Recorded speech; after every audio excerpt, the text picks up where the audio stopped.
just literally lose our lunch. She quickly recovers at 1,000 feet. Aileron rolls all the way to the left and now dives straight down, accelerating to over 220 miles per hour. Look at that blue airplane.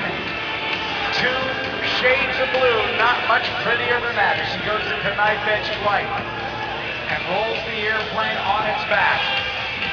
Tumbles it, tail over nose.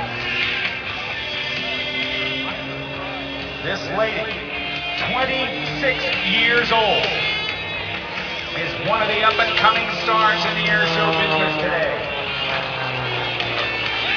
With 300 horsepower and an aircraft